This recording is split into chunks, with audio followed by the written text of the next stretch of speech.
Oh, you.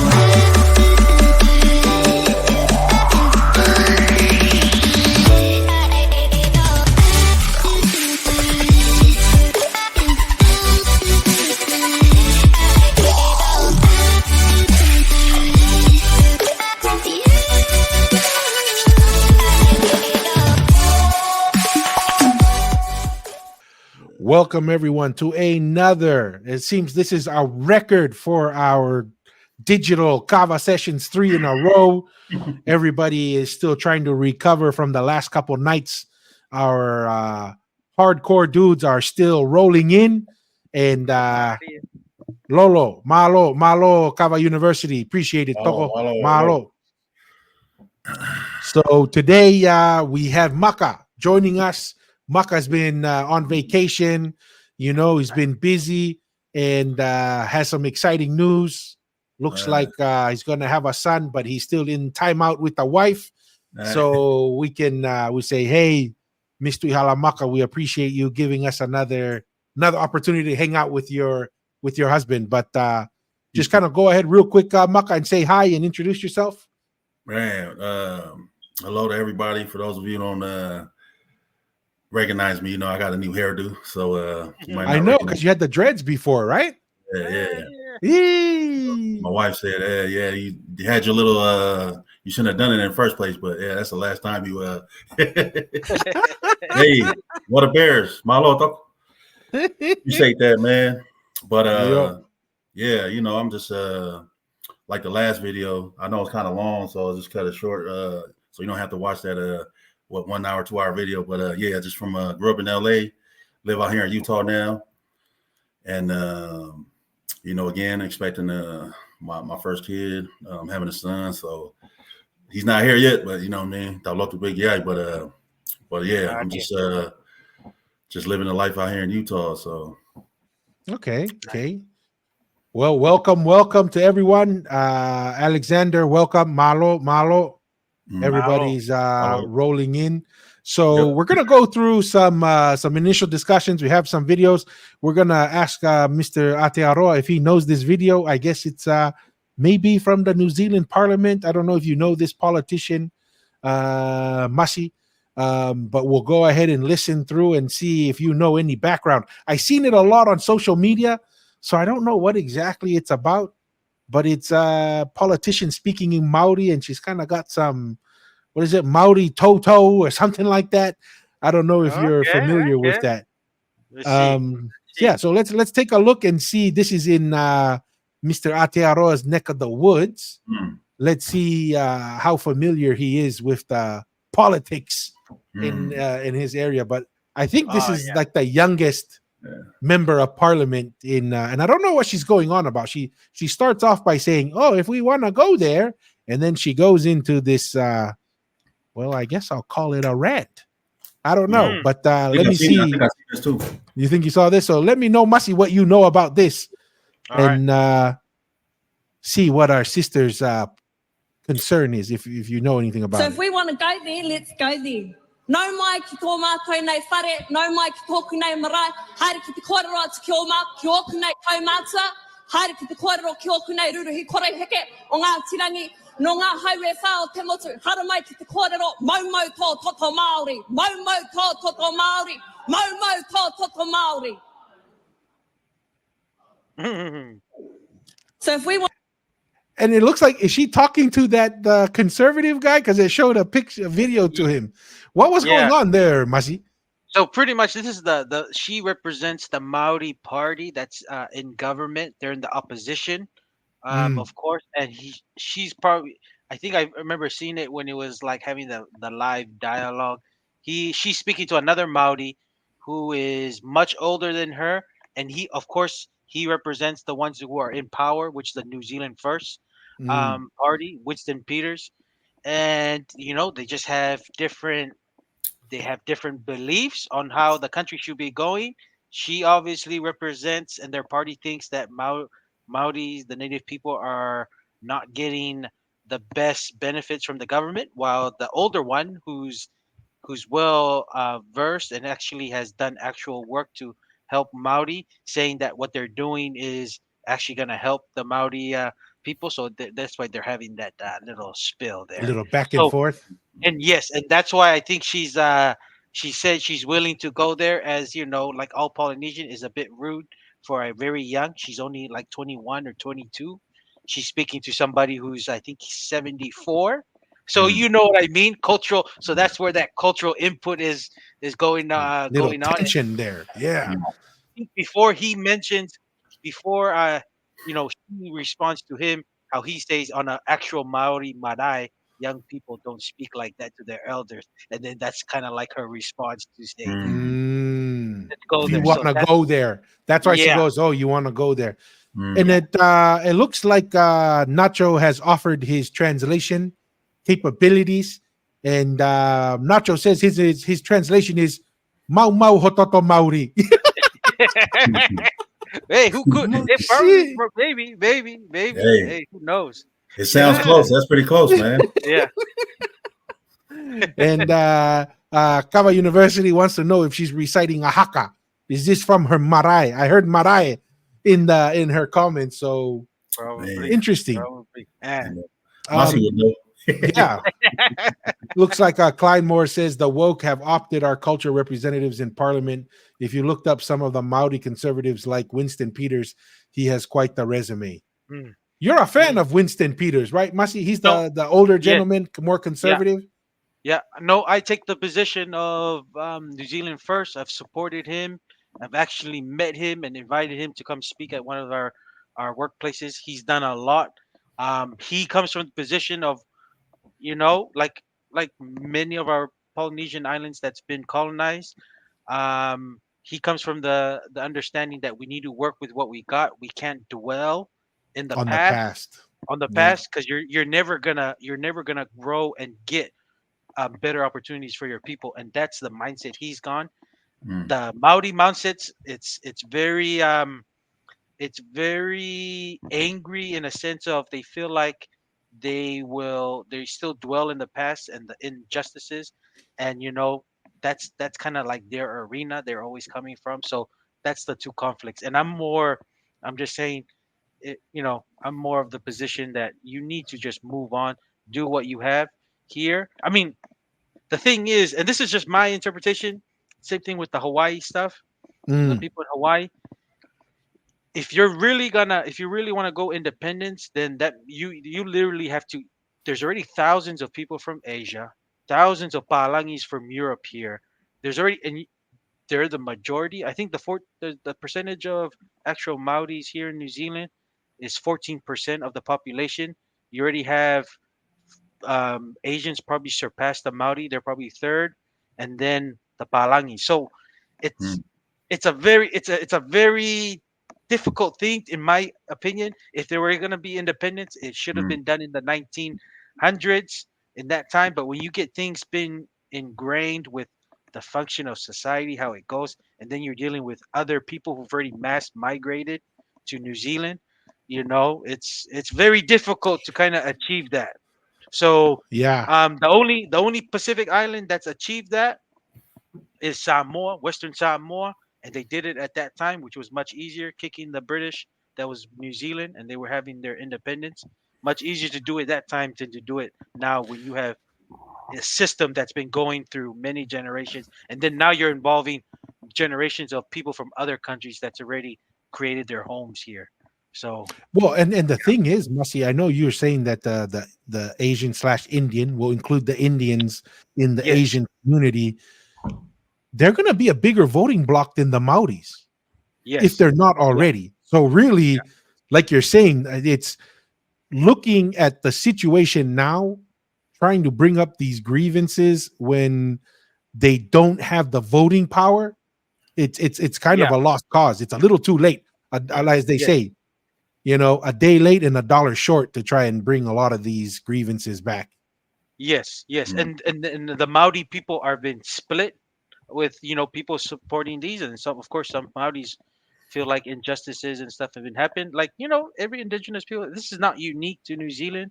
This is in Yeah. Hawaii too, and Mm. other places. But and to me personally, before I even blame other ethnicities, I always look within your own people. And like I said, Maoris should have been very careful not to write that treaty of Waitangi, believing that the Palangis were going to keep to it. And Yeah. they made two treaties, one in Maori, one in English. They Now should there's have. controversy on which it's you see, and that's the thing. It's hard enough when everyone has one same contract to agree on and interpret it. Now you have two different languages. Yeah, yeah, So like Lolo is saying, sounds yeah, very similar to the Hawaiian situation, right? yeah. There were multiple languages there. Quick question from Lolo: is she on the left? I'm assuming yes. She's Yes, in New Zealand. yeah. And then Malo Yako, welcome. Malo, Hello. thank you for joining Hello. us. Welcome. And Clymore, a difficult mess to untangle. Some argue that some tribes didn't sign the treaty, which is true, but these same tribes have already taken treaty settlement. So, Yeah, we were having a discussion about Ukraine. When Ukraine had the nukes, that's when they should have been more aggressive in their negotiations. They gave up their nuclear arsenal. Now they're not really fighting in the a war. strong position to negotiate, right? So it's kind of challenging depending on where you are. I think I'm sensing. Oh, go ahead, Masi. You had a comment? No, just with Clydemore's comment with the tribes, the New Zealand tribes that signed the treaty, majority of them were the bigger ones. There were some smaller ones that didn't sign, but the majority, like the bigger tribes, signed that treaty. And yeah, but like even after after that, there was this thing that called the Waikato Wars, that the Tainui, which they have like a king and stuff, they actually fought back against the British. But the sad thing is, and this is one of my conversations with another person that represents the Tainui tribe, that they asked for help from the northern tribe that was the powerful tribe, which is Ngapuhi, to ask to come and help. But some of the Ngapuhi did not want to recognize Waikato because they established a king itanga, Not enough and unity. Yeah. enough unity. And there's, to me, my personal opinion, there's not enough conversations within that needs to be shed light. That, like I said, I never before I'm always gonna look at us Polynesians, your own people, what could have done better before you start blaming injustices from the Palangis coming or the Asians or whatever. Always look, there's always something that you could have done better as a people, and Mm. not to fix that before you kind of say injustice here and there. But Mm. yeah. No, 100%. I think I'm getting a flavor of where tonight's Kava session, digital Kava session is going to go. So I found another. What is that? Go ahead, Maka. Go ahead, Maka. No, I had a question. So I was just thinking, hypothetically, because I know each situation will be unique to each island, but do you think like each respective island in Polynesia, you think if they did according to their situation, but if they pretty much did exactly what Tonga did in those times, do you think they'd be where Tonga is today, or what do you think? Just hypothetical, just a thought. Yeah. I feel like it would, because if you think about it, there was only the only ones that really came militarily and took over the islands was Hawaii with coming in, but that was that was one occasion, and Waikato wars, some of that. But I feel like even before that, if you had a set of laws and a written document stating this is the like your rule of law, a lot of the Palangis would have to function under that, and it would be very. I Would it mean that it will be is today? I'm pretty sure it wouldn't, because I think there will probably be some maybe that will still kind of be colonized, but most I don't think would have been colonized. That's just from me, because if Tonga did it with the same amount of landmass and same amount of resources as many of the other Polynesian islands, so Tonga can do it, the other Pacific islands can do it. But the difficult thing is, was that knowledge, and not many of those people in those islands had that knowledge of self-governance. But that's just Just me. Malo for the response. Just hypothetical. Just sometimes in fight Kava, you just like throw out stuff out there and kind of just see what everybody. Yeah, But yeah. I There's see, some. Yeah, I go see ahead, the Maka. difficult thing is like we said, because a lot of them, like you said, they weren't united, or somebody didn't unite them. So that's what made it difficult. But I was just thinking, let's just say if they were all united and but just unique to their each individual situation when the colonizers came, whatever, their situation might have been different. And of course, like coming to today, it might be different, but just a thought, just a no, 100%, 100%. Go ahead, Masi. No, and I was gonna just to add on to what Maka was saying. Back in those days, the rule of law was a huge deal for the Western society. I mean, that's what governed them. So once they see a document that's been ratified by, let's just say, whatever the local government was in that island, they had to abide by those rules because their reason for colonizing the Pacific Island was to civilize. They were not civilized, so that was like their main. That's what made them feel good. And even the missionaries and people who came to do things, it was fine to colonize because it was for the betterment for the people, kind of thing. And that's what made them feel good in their conscience to do that. Yeah. No, 100%. And there's a couple interesting things because Hawaii had a constitution, Tonga had a constitution. Maybe we'll find the video later, but Kamehameha III was very religious. He tried to implement something similar to what Tupou I was doing, right? Where God was at the head, where the Tongan, the Hawaiian constitution said you can't create a law that was against, the scriptures and the law of God. So there was a lot of religious fervor there. And Tonga is just, so many things could have gone wrong. Yeah. And for one reason or another, Tonga was able to survive, right? Because the unity part is very critical. Because Tupou I, and I didn't realize this until we had some of these conversations here, I used to think like, oh man, Tupou I was just in the driver's seat the whole time. You know what I mean? Like he knew what he was doing.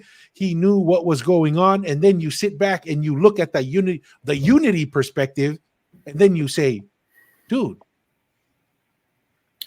Laufiri Tonga could have easily undermined Tupou I, right? Because of this unity factor, kind of like what Masi was expressing between the different tribes in New Zealand, where they weren't unified. The fact that they were fractured gave opportunity for colonization because they couldn't get unified to form a government and then to keep that government. Like one of the examples that we mentioned quite a bit here is, let's play out this scenario, right? Tupou I is struggling to put together a constitution and a government, and then he is with the Methodists. Laufiri Tonga is with the Catholics.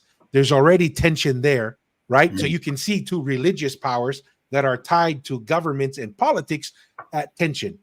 Wouldn't be surprised if the Catholic priests were like, dude, you're the Tui Tonga. Why don't you challenge this guy, right? Like, who is this guy? He got voted in, right? He got voted into the Tui Kanukupolu. If Laufiri Tonga challenged Tupou I, I would almost say we would be guaranteed to be colonized.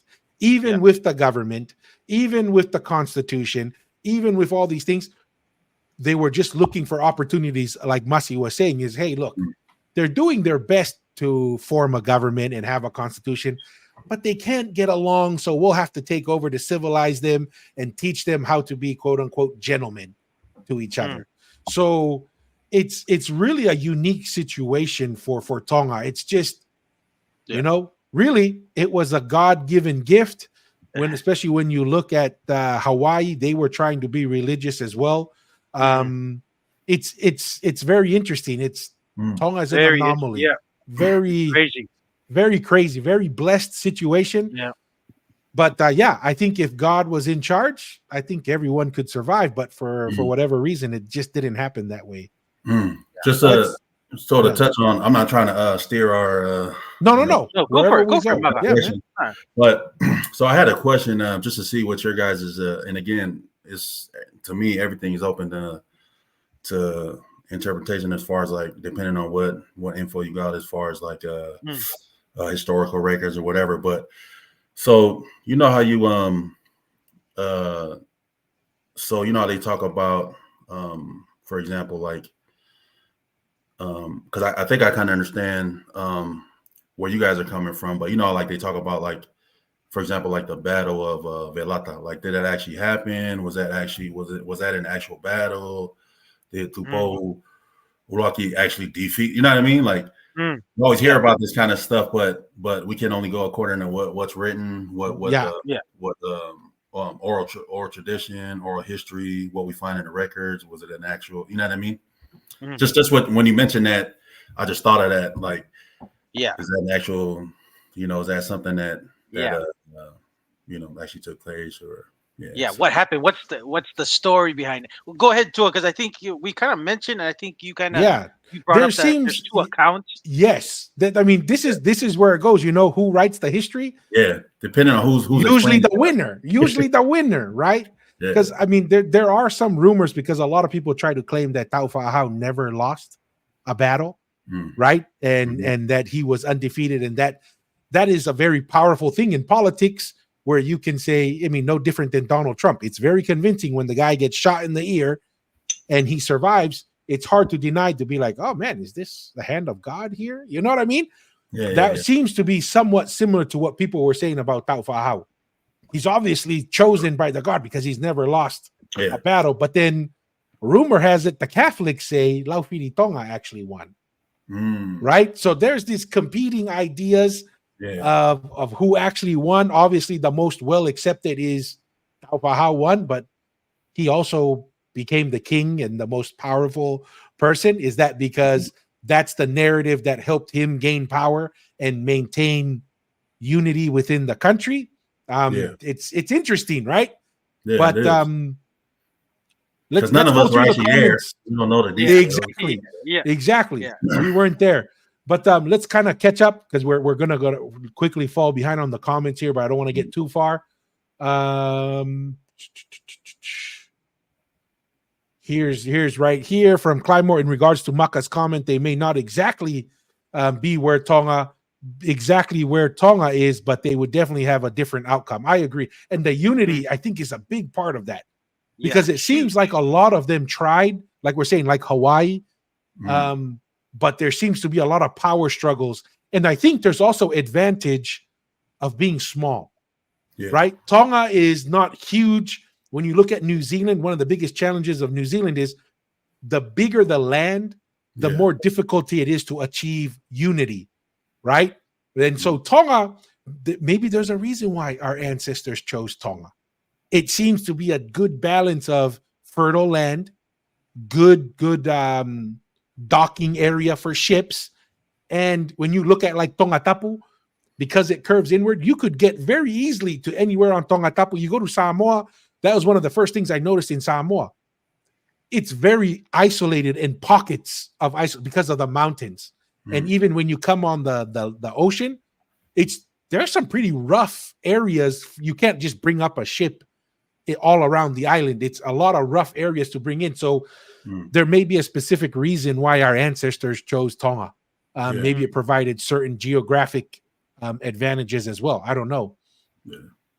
Any thoughts on that? Or if not, we'll keep going down the comments. No, that's pretty good. Yep, our own people had a hand in the Palangi takeover here. Yeah, and that's the unfortunate thing. Hey, J-Mac, welcome. Hey, I'm not familiar with you, but welcome to tonight's Kava session.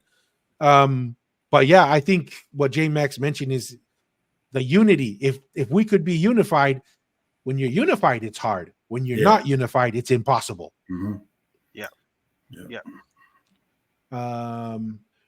Here's another one is, what do you say to those who say Tonga wasn't colonized because of the lack of natural resources? I know that's a common, criticism. Any thoughts, Masi or Maka, on that question?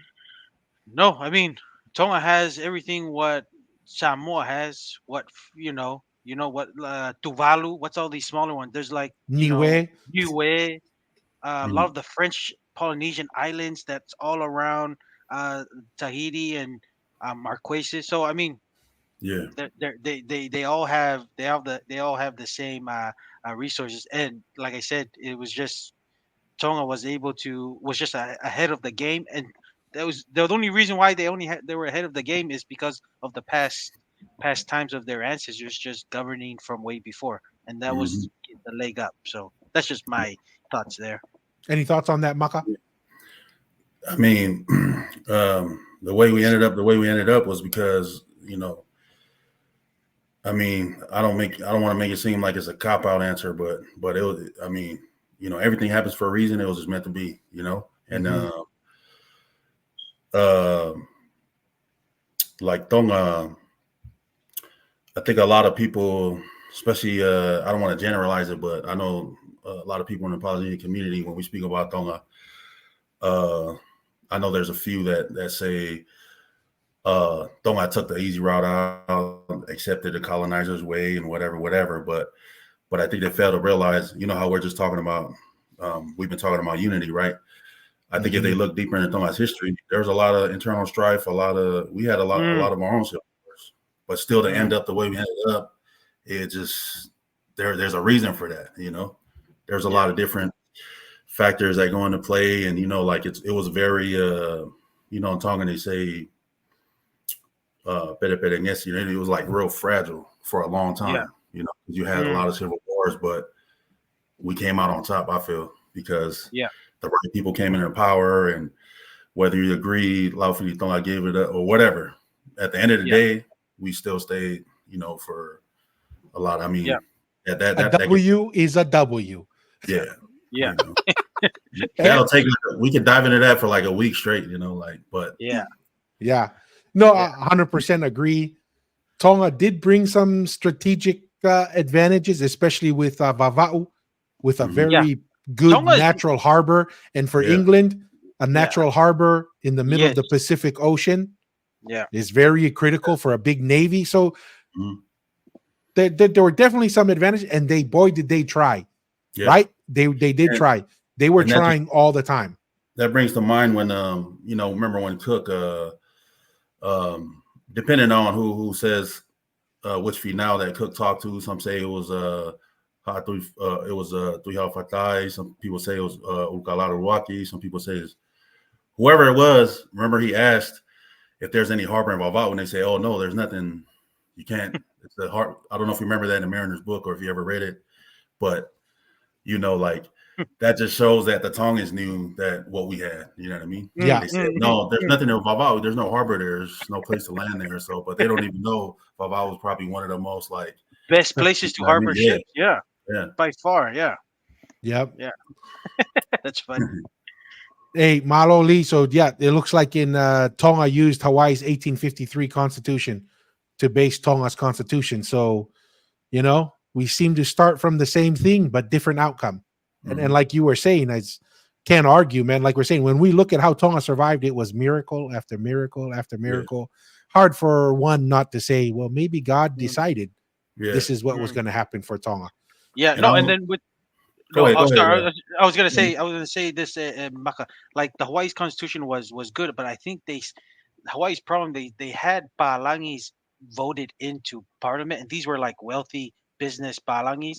They had an influence to say certain things, which changed lands to sell to foreigners. Which even up to Tonga now, you can't sell land to a foreigner. It's only like leased up to 99 years. So Hawaii had the right intentions, but like it still needed to be further refined to like what Tonga was able to figure it out. But those are some of the gaps and cracks with the Hawaii's how they went about it. They had the right idea with the constitution, because obviously Tonga used that, but how they went about it, like what you said, the outcomes. Yeah, that was a big one with having very wealthy Palangis to tell you how to construct. With Hawaii's case. Yeah. Not 100%. You had anything to add to that, Maka? No, I mean, I think that was I hope I don't offend any Hawaiians, but that was probably, they probably just opened up the floodgates when they allowed, some Palangis to own land. And like you were saying, the rich people came in. After that, it was just over after that, Yeah. So. Just a thought from Book of Mormon prophecy: the Lord sent the Gentiles to take over the Lamanites due to iniquity. Do you think the Lord spared Tonga because it dedicated the land to him? I don't know. Just a thought. That's a fair point. Fair point. We look at that, and some people who kind of criticize the position that we take sometimes on the podcast. We take the position that Hikuleo is Jehovah, right? and we believe that, and we look at something like that, like Tupo the First does, as evidence that there's something more going on, and that the old ancient religion before it was corrupted is the same Christianity that we have now, just like the Lamanites had the Book of Mormon and knew God, but they corrupted it and forgot him. But yeah, I think Tupo the First giving it to God, because Tupo the First understood this is almost an impossible task, right? Yeah. And he says, if there's going to be someone that helps us, it's going to be the guy upstairs, because we don't see a path to maintain our freedom. And so he says the guy upstairs is the one that's going to save us. Any thoughts on that? On the comment, I'll just bring it back up for a reference, and how Tupo the First dedicating not just the land, but the people. Because those are the two things that, because the land can be blessed and another person come and take the land and live on the land. But Tupo the First said, dedicated the land and all the people that would inherit it. Yeah.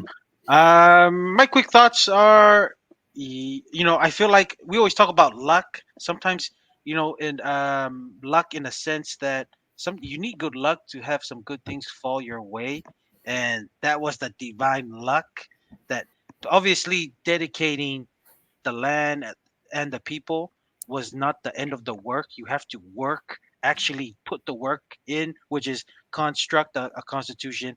Also, being able to have a transitional power, that there won't be any more domestic chaos with the Tuitonga and with the current Tuikon Polu, which was Taufahau. Making sure, you needed so much luck to also happen in order for you to execute. And I feel like that luck was that divine, I mean, I believe, yes, I believe that definitely that was how God played his part on preserving Tonga. But at the same time, Taufahau had to put in the work to actually make it happen, because it doesn't come out of nowhere without any work behind it. But that's just me. Yeah, Marlo. What comes to mind to me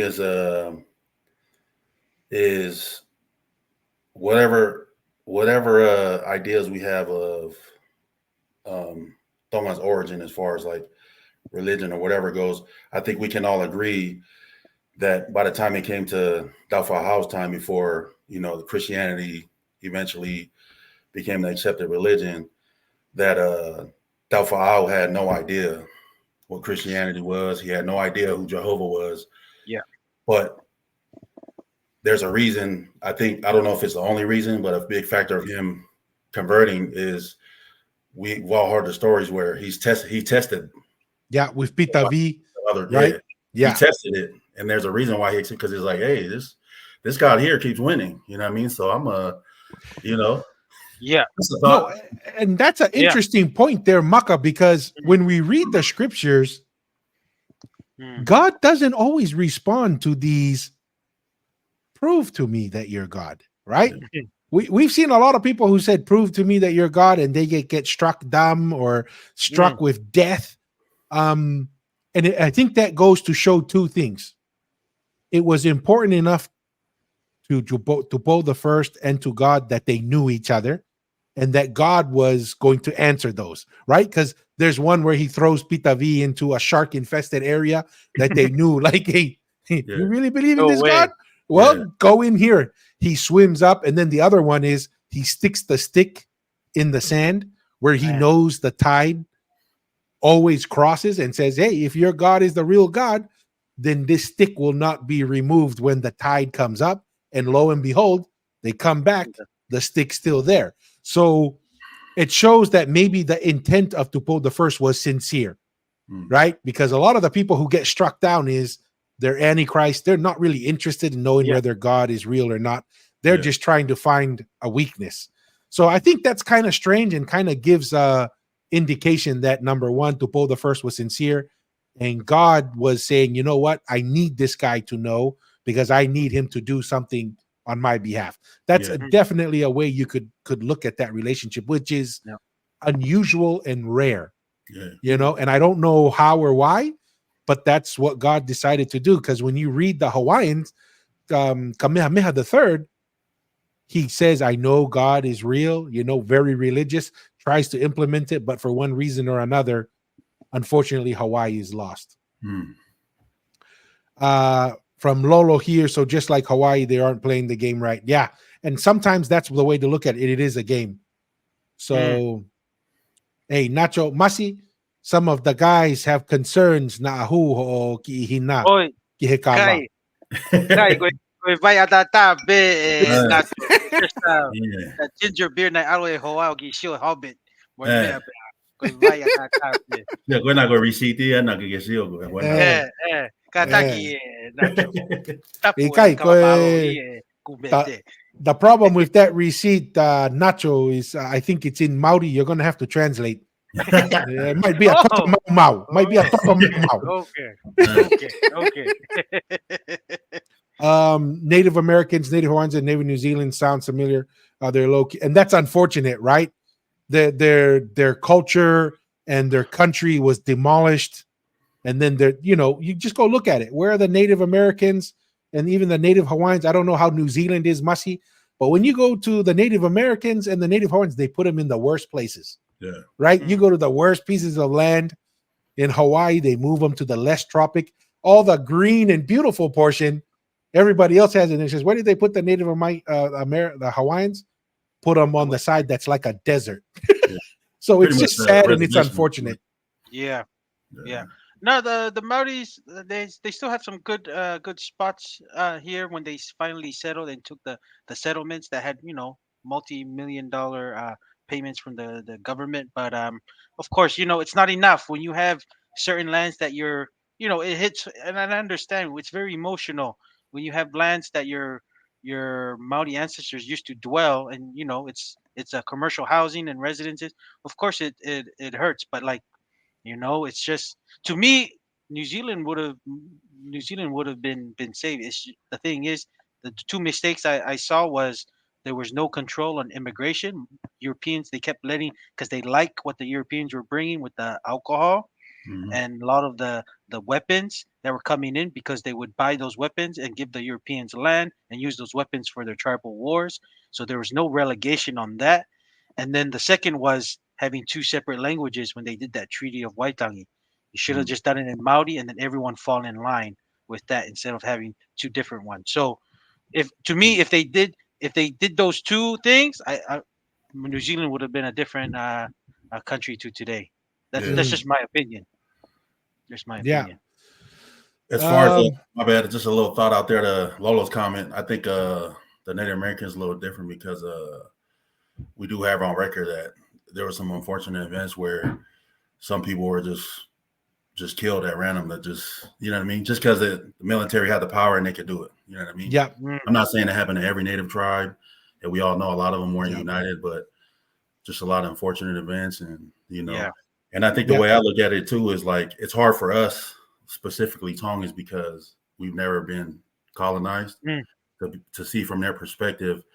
But the way I like to look at it is, imagine if we were in their shoes, how would we feel today? You know what I mean? Kind of thing. Yeah. So I always try to look at it in that lens, and then kind of like because it's a very difficult situation to come up in, right? I mean, it's almost the equivalent, I guess.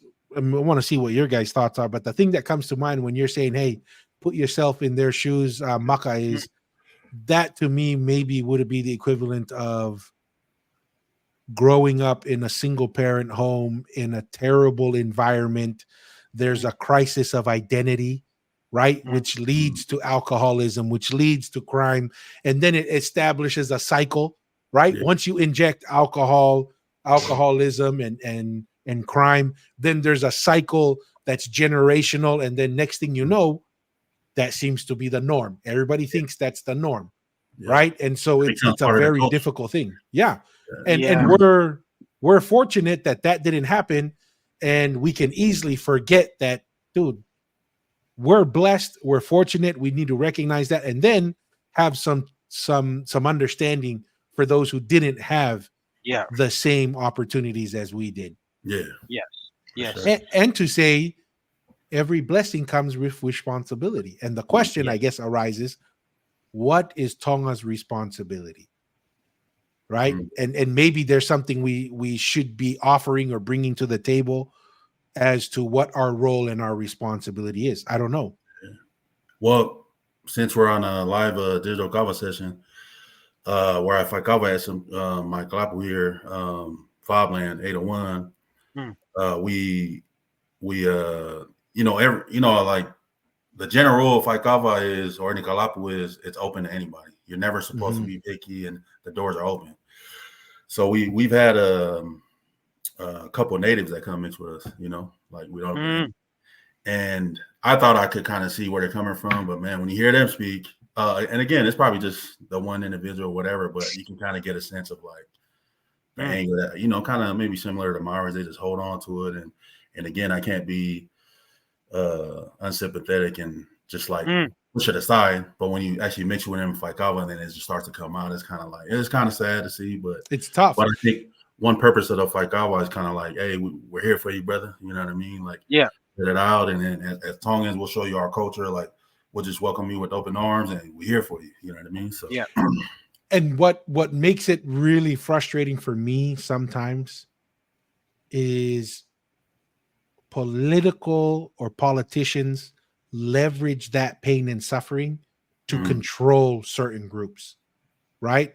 Instead of, because there's two ways to think of this. The strategy. Yeah. The past is the past. What's the path forward to help me be successful and my family and the ones that come after me? What is that path? Well, it's been generations of victimhood, and it seems the cycle's not broken.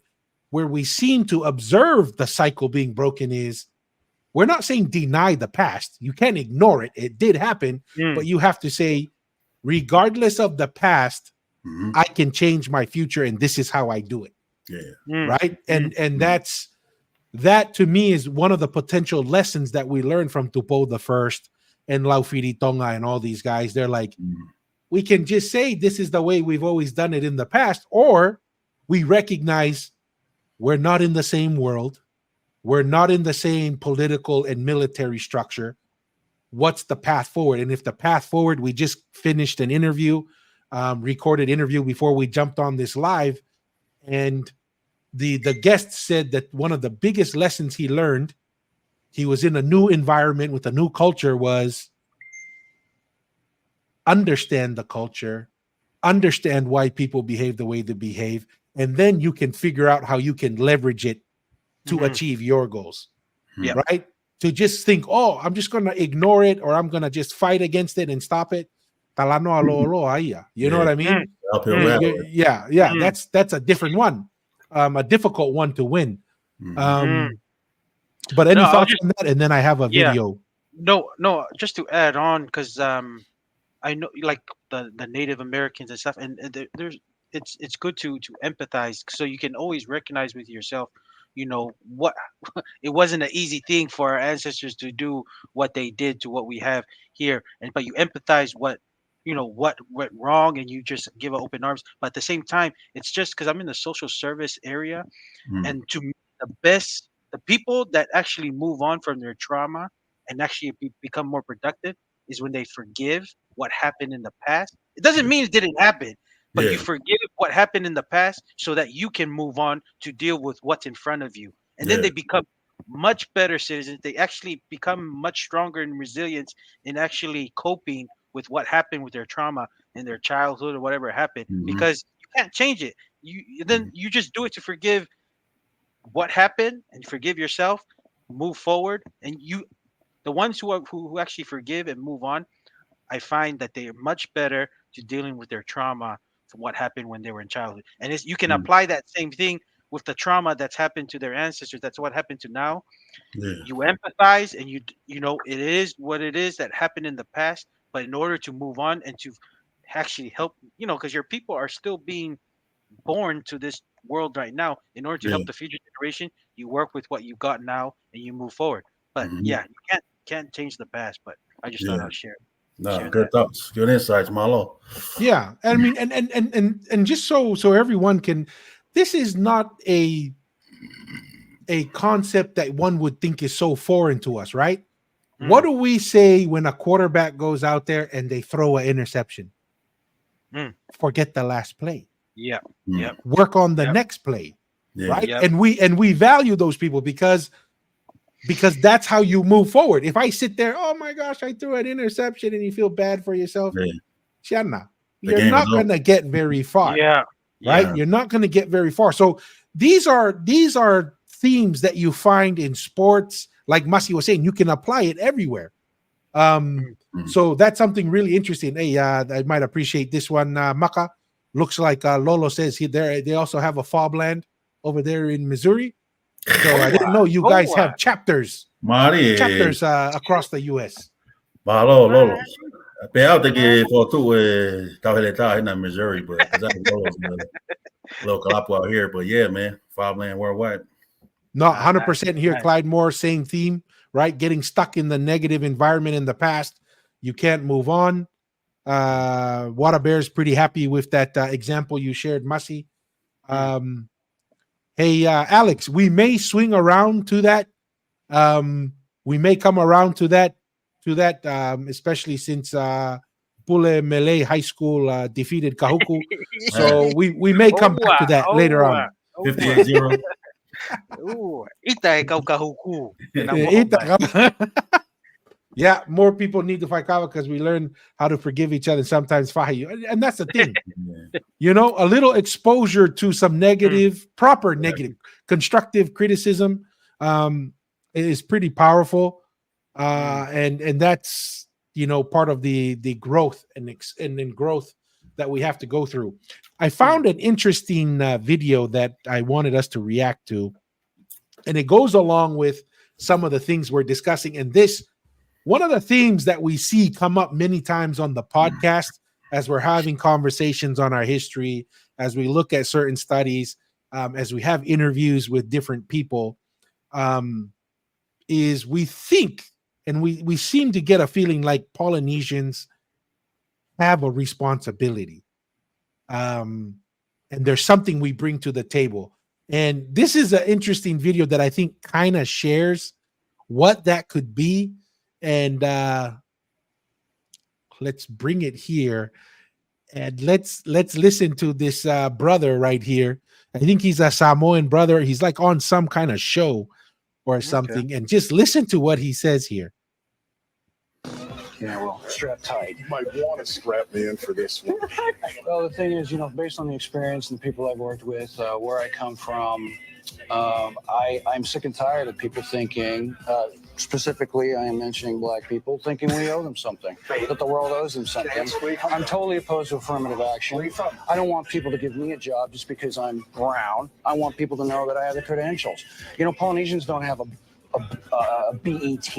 We don't get all pissed off when we don't have an NAACP that comes and people. First off, I just want to know where you're from. I grew up on the island. Where? Overseas. Overseas, and there's no black people over there? Where overseas? Like what islands? What near the Hawaiian Islands. The Polynesian Islands. I'm a Polynesian, yes. When did you come to America? And I live in the South. There are plenty of black people there, and I had quite the opportunity to be able to work with these people. And you know what? No, I won't. Yeah. Brother did not mess around. Now, we could possibly argue on the delivery, right? Maybe the delivery was pretty raw and straightforward.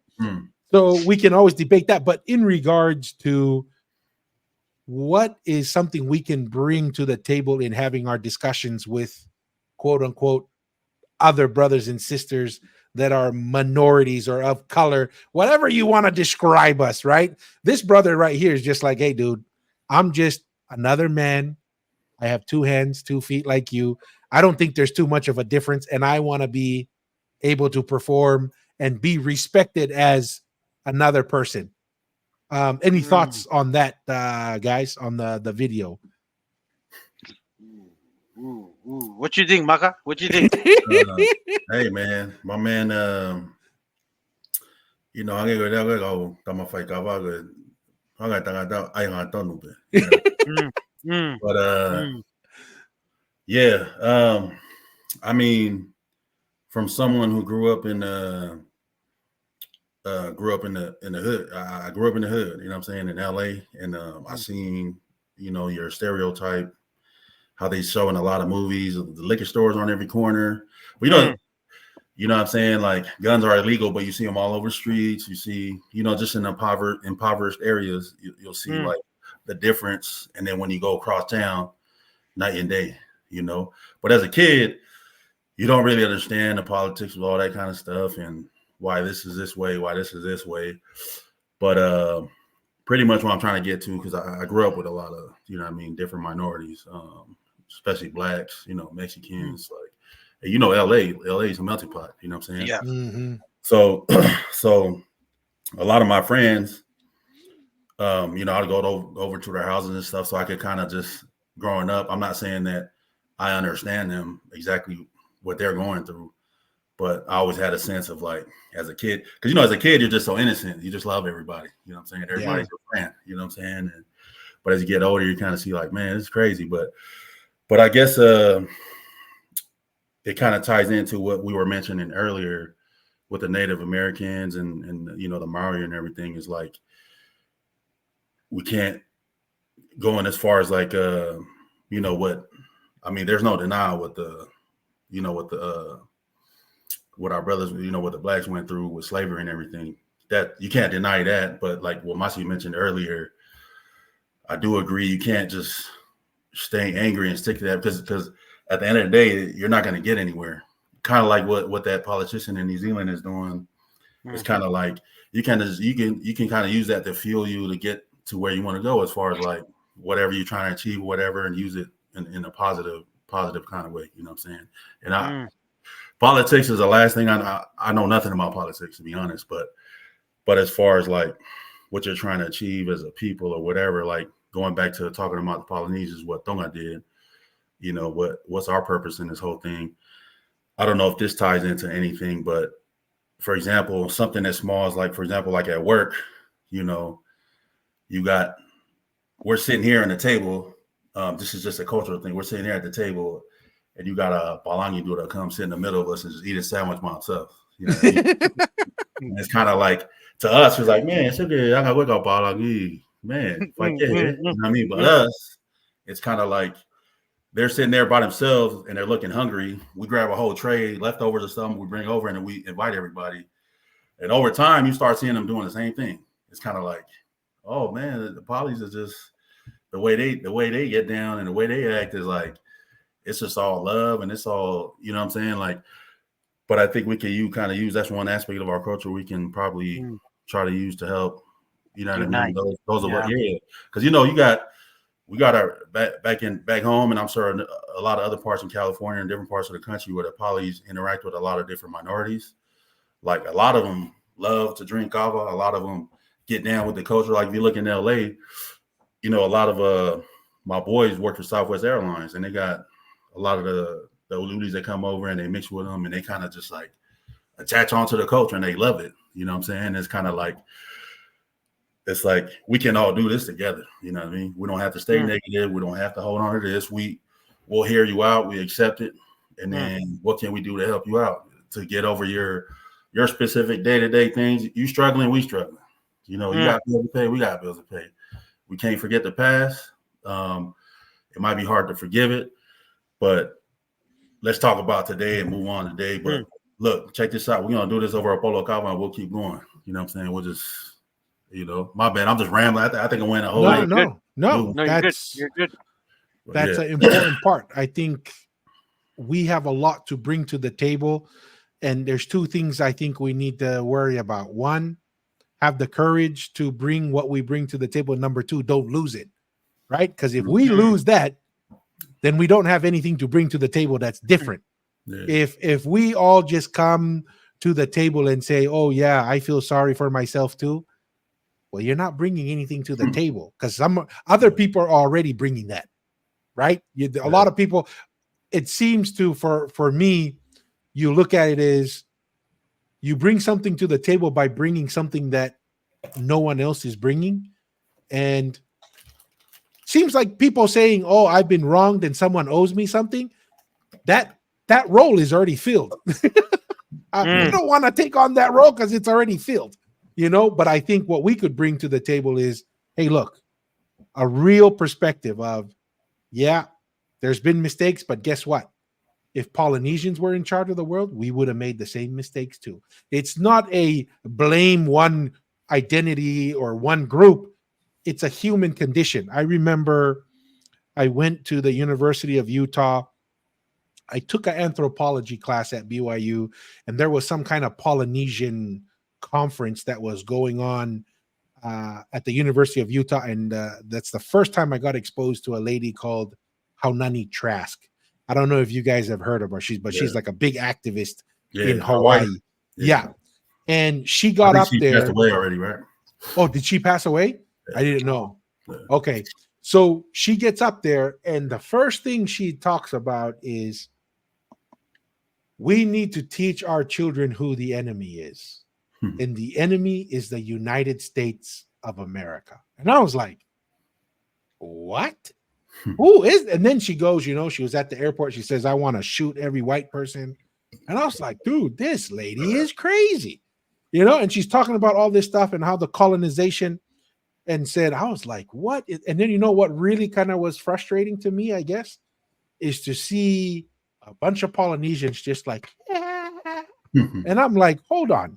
Number one, so I waited to the question and answer section. So I put up my hand and I go, man, now that it's really hard. I feel like I'm in a really bad spot because obviously I'm half white, right? So obviously you've labeled my my Palangi side as colonizers and evil. And then I said, but then I look at my Tongan side and everybody says they were colonizers too, because they were going to other islands and so forth. And then I said, my question is, would you consider Kamehameha the Great a colonizer or not?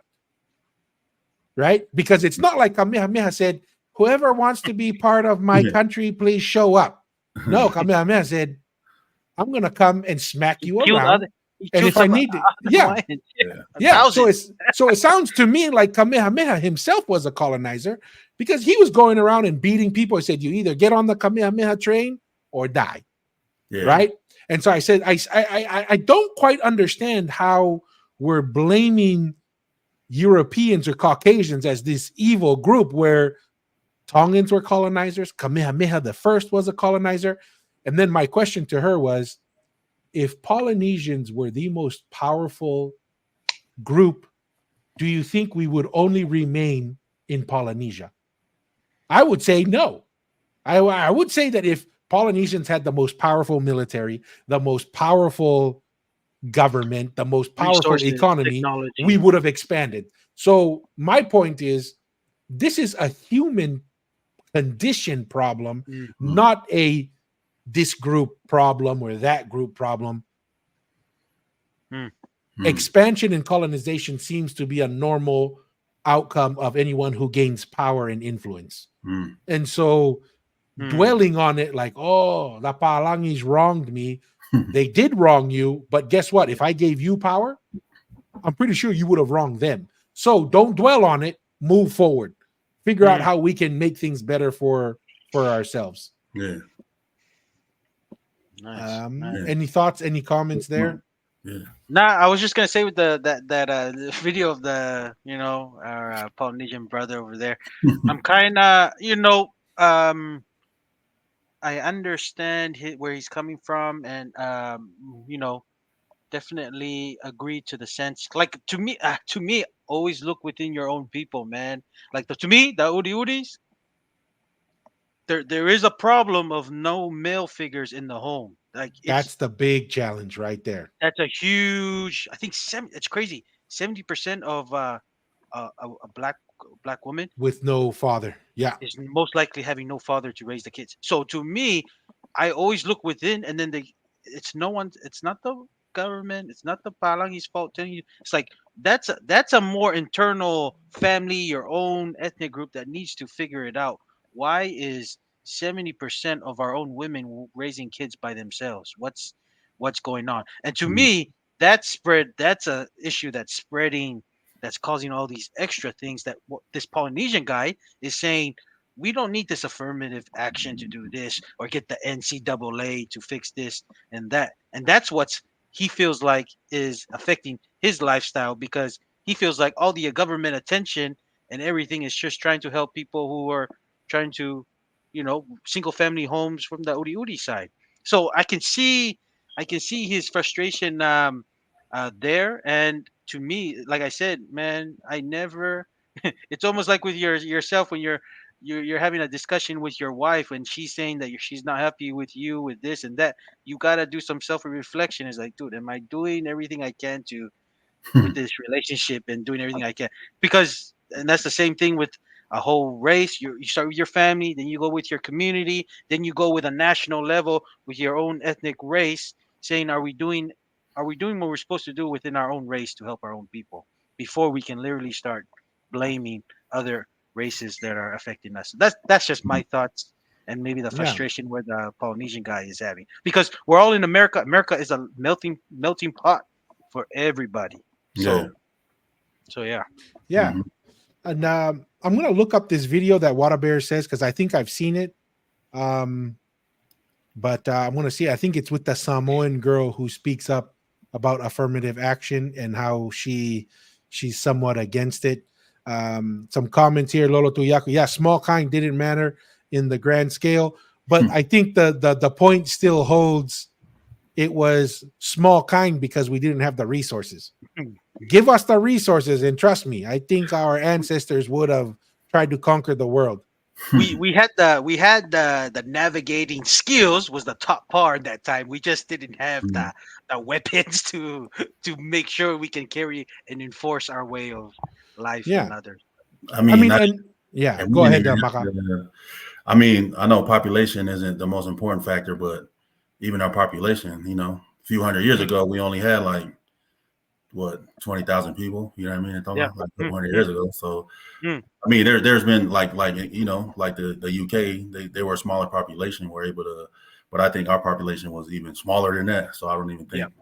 But yeah, like you said, Thor, possibly, hey, we did have a population just a little bigger with the tools and resources. Yeah, probably. And trust me, from what our ancestors had done with the little bit of resources they had, trust me, I think the ambitions would have excelled beyond just Polynesia. Let's see here. People don't argue against their belief as a check. It is hard to work both ways to be true. Justice never goes one way. That's why there's a scale in reference to justice. It represents balance and equilibrium. Yeah. And you got to look at both sides. Like Masi was saying, is don't just look at the other person that you're trying to blame.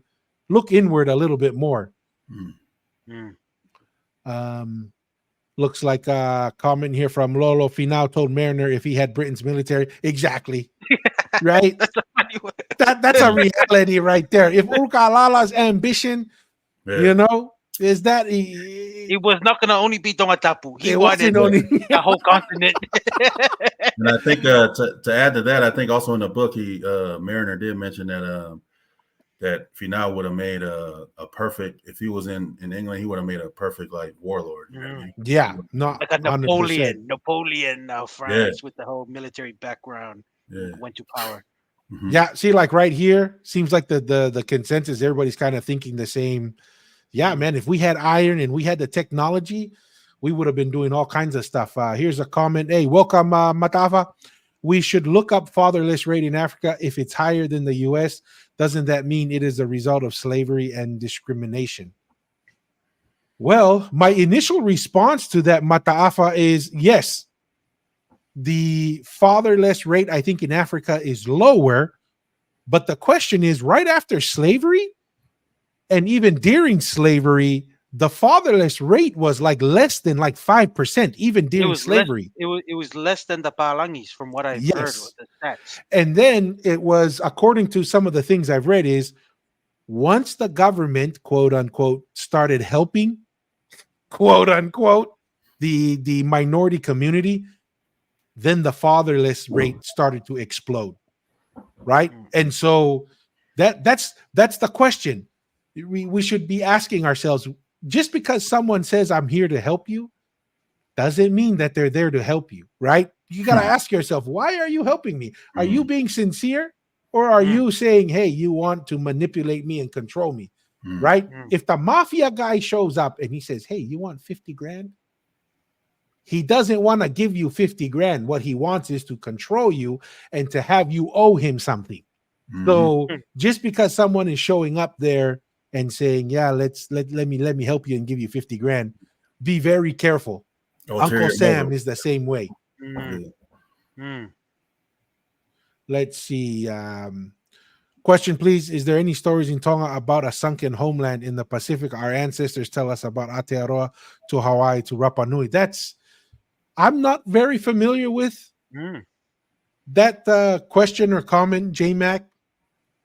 From an oral history, I have seen some videos that talk about a lost continent, and that basically where New Zealand is now are the mountaintops of that continent. I've heard that. I'm not familiar with any oral stories. I don't know if Masi or Maka have heard some oral stories behind that. No, same as you. Yeah. No, same as Maka and you two. Not that I know of. My bad, J-Mac. Okay, right. Maloi Yako says, looks like a quote. I don't know who Kiba Lion is. Anybody know who that is? I have no idea. But he says, the all is mind, the universe is mental. 100%. If you have the right mindset, that's a big part of the battle. You know? So but all islands are mountaintops, unless you're a coral reef, Lolo. Coral reefs are not mountaintops. No, there's a little bump in Tonga Tapu, a little hill. That's a mountain over there. Dude, I will say this. That's what I love about Texas. It reminds me of Tonga because certain parts are just flat as a pancake. Right? And my wife's like, this is so boring. I don't see any mountains. I'm like, dude, this is my kind of geography. You know, where I can just look. We from Vava. We always I don't know if we will buy to Vava. We're like, man, that's why. Because you guys got some hills there, huh? Since it's some more geography. Oh, it's a esoteric book. Okay. Right on. Let's see here. We're trying to catch up here and keep up with the comments. We are the Uri Uris of basically. I'll never forget walking. It's where the Stratosphere is in Las Vegas. There's a right in front of the Stratosphere. There's like a Las Vegas Boulevard, and I forgot the name of the road it intersects with, but it's that road. It cuts right through the neighborhoods there. And I was walking one time with my companion, and then this old school Marine, right? He's got his Marine flag, now without a shirt, with a big fat cigar, sitting on his porch, right? Sitting on his porch, and he's got glasses on, and he's just sitting there he's got a cold beer, and then he tips down his glasses and he goes, "You gotta be the biggest Mexican I've ever seen," And he takes out his cigar, and I crack up, and I walk up to him, as a missionary, and say, "Hey, what's up? How you doing?" He goes, "Where are you from, man?" And I said, "Oh, I'm actually from the South Pacific." And homeboy goes, "Oh, you're one of them island niggers, huh?" Man, I was like, that's what Mataafa as a comment reminds me of when I said we're the Uli Ulis of the church. It's like that guy. "Oh, you're one of them island niggers." I was like, all right, I've never heard that before, but okay. First time for everything. Yeah, first time for everything. Exactly. 100% Clyde Moore. That's what they're saying. That ancient land of Mu. So interesting. Oh, Yahweh. Maka. The Germans love the mountaintops of Vava. Oh, Yahweh. They thought it was the Alps from Europe. Hey, it's the other way around. We love the Germans. Oh, Yahweh. Hey, it's all about perspective, right? Did the Germans love Vava'u, or did Vava'u love the Germans? Which one? It's like, welcome. Welcome.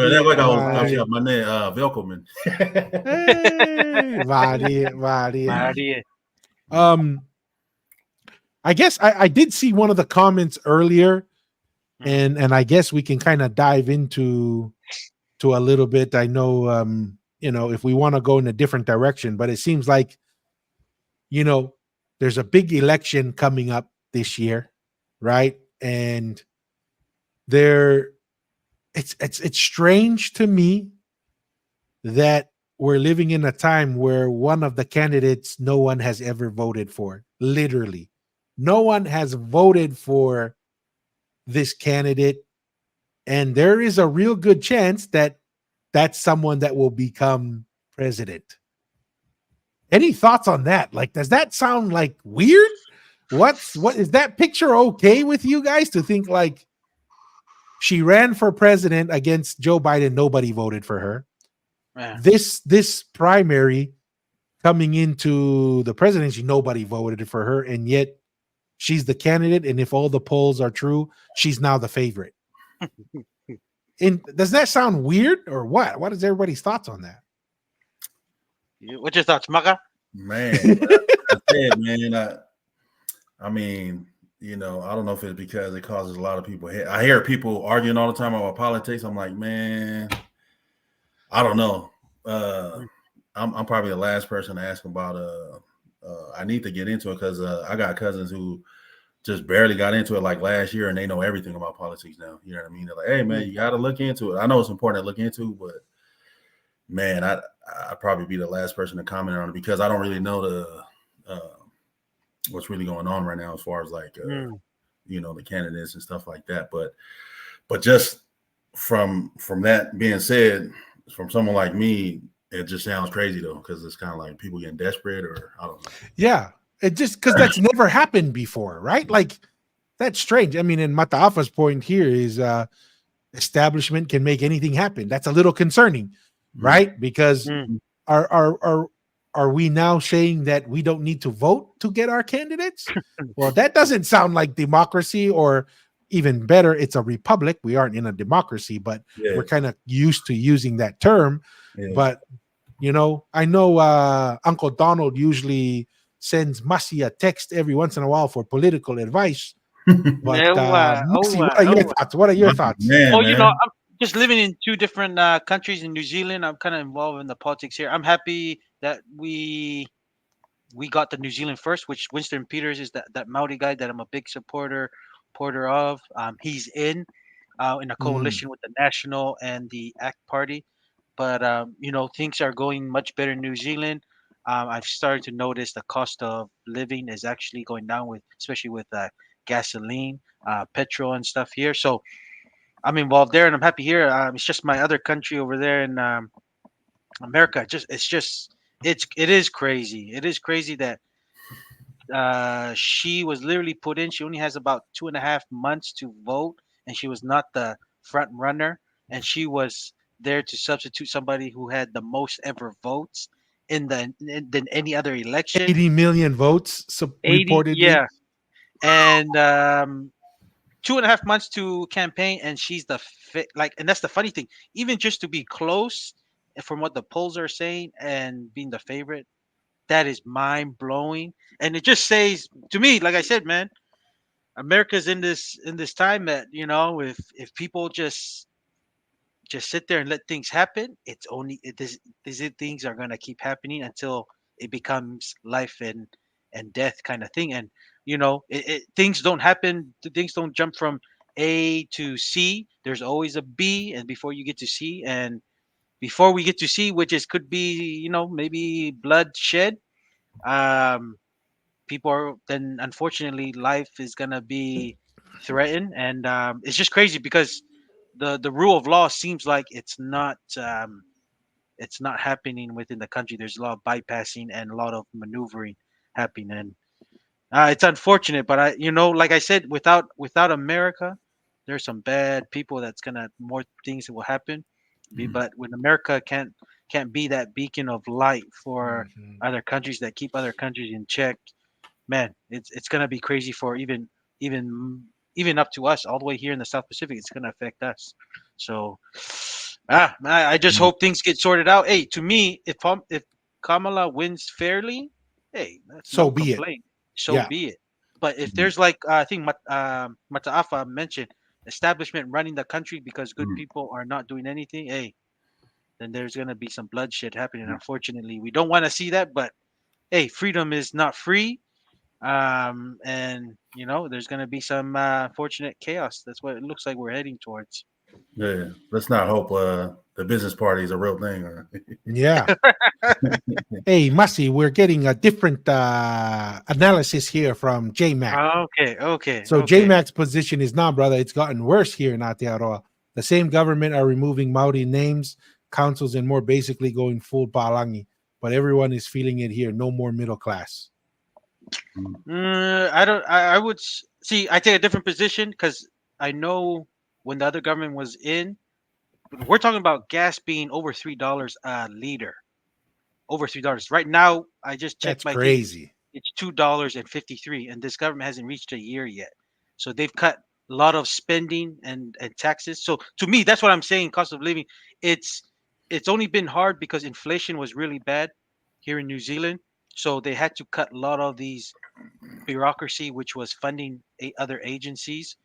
They had to make those decisions and cut it because the government we just didn't have the money. We were overspending from our budget. So that's what I'm seeing and what the government is doing. See, with the names, like I said, the party I voted for, they're in a coalition thing, and if they change, and that's the thing, it's a Palangi name, and they're going for Palangi, but the Maoris want to keep the Maori name. See, that's up to them. That wasn't a big thing. I was focused more on the cost of living.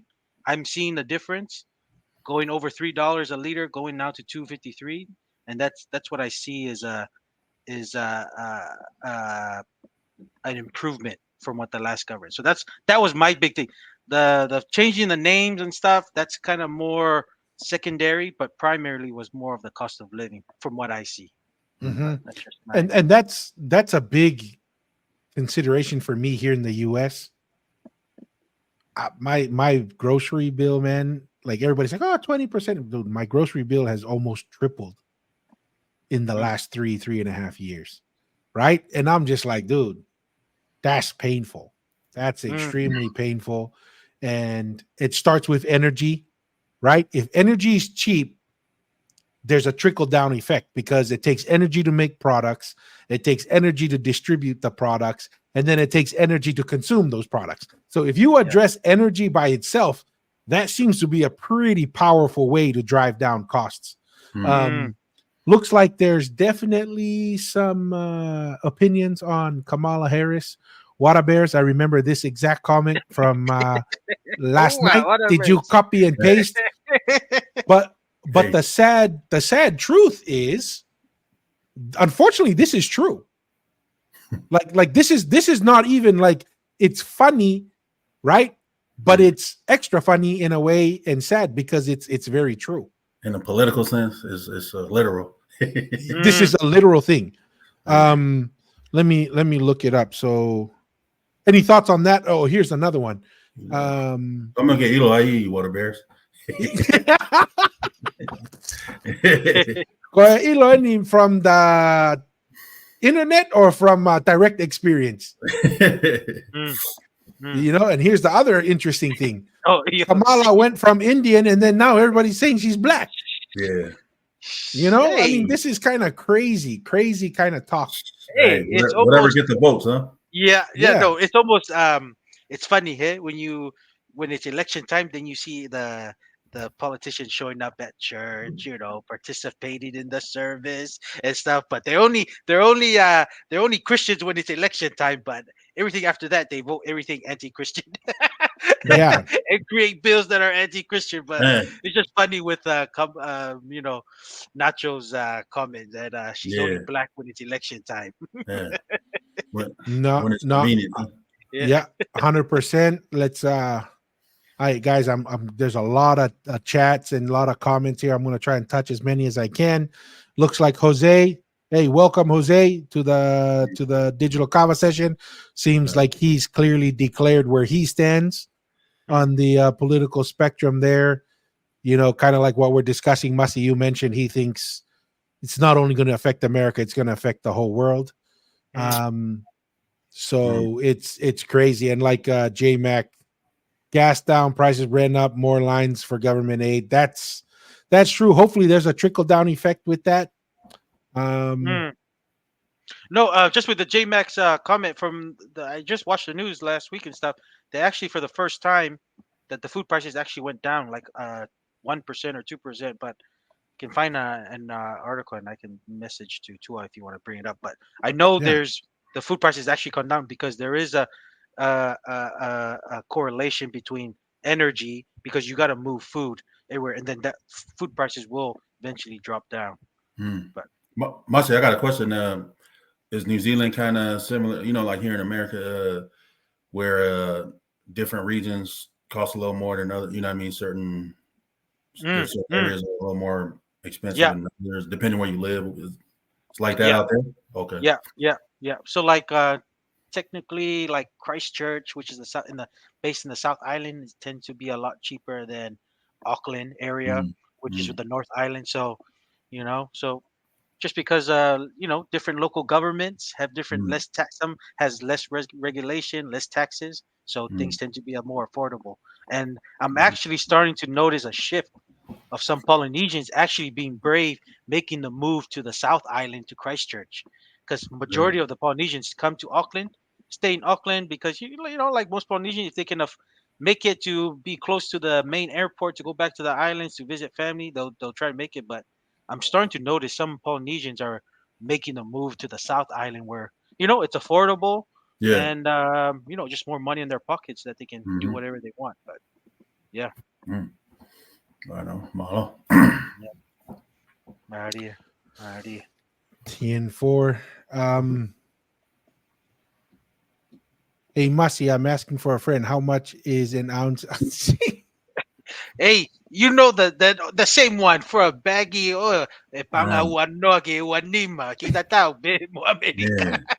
For you wano be go wanima egi ifi. Hey, what up, Bears? What up, Bears? You're supposed to be the one that we shouldn't have to filter. You're the head of the PR for our digital Kava session. I trusted you. It's like, Kava Bears is going to take care of our communications. Okay, regret tama click ho fehui What up, Bears? What up, Bears? Hey, no, Water Bears is only saying that because he knows that mahaki yeah. So he's allowed to ask because he's kind of sick. Prescription. Hey, Waterbergs, show us your prescription and all good. All good. Yeah, it seems like there is a pretty big flow of Tongans to Texas. Same thing, affordability. Yeah, that's really what's driving it. It really is. I mean, that's the reason why I'm here. Right. I mean, part of it is the weather. It's good for some of my wife's challenges, but also cost of living is a bigger deal. That's why I'm like, dude, if I'm struggling here in Texas, how's everybody else surviving? I mean, even Utah's getting up there, Maka. I mean, every time I go to Utah, it's like prices keep going up and up and up. When I first moved out here, it's just everything is, traffic, cost of living, everything, housing. My house like 10 years ago was almost triple now. You know what I mean? Wow. I don't know if that's a federal thing or not, but it's crazy, man. Oh, shit. What a Bears. He's just suffering from the G unit. Si Kataki, what a Bears.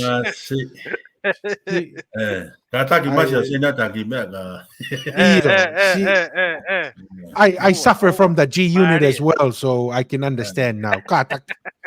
Pain relief. Hey, oku kauti mo Hey, Clyde Moore. Oku kauti. Kung foi me avó when you kau mo Clyde Moore he kauti.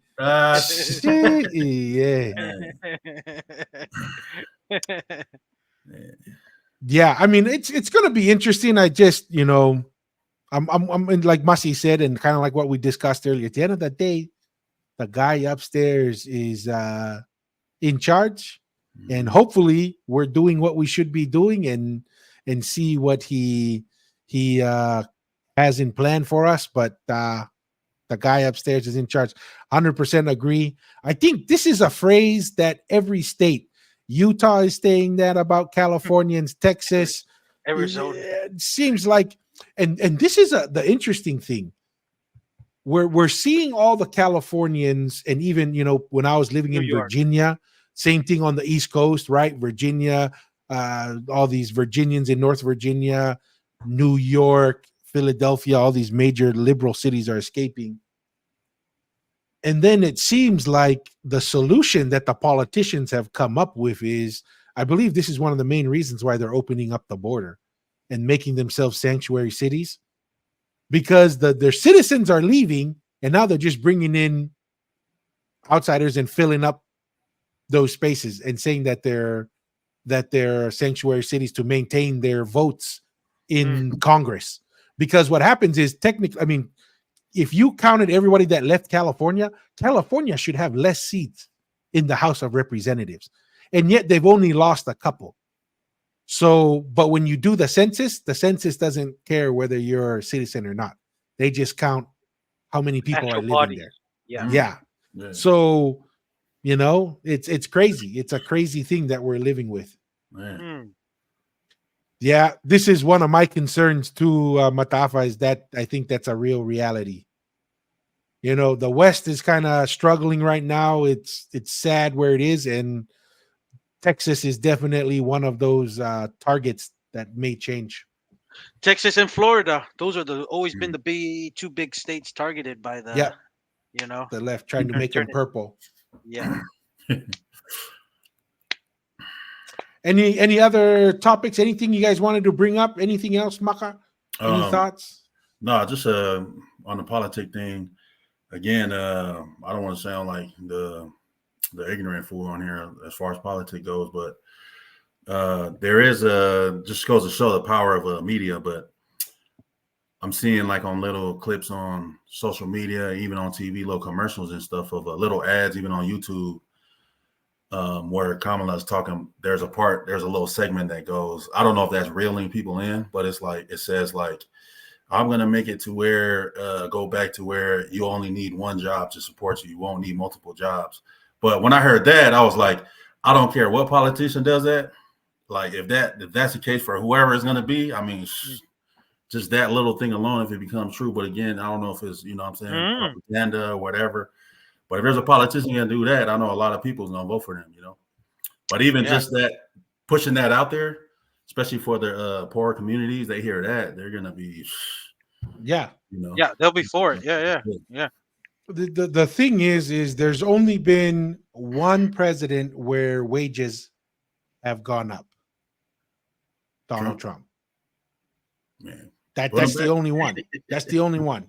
Yeah. Especially when you compare cost of living and wages, growth of wages, he's been the only one.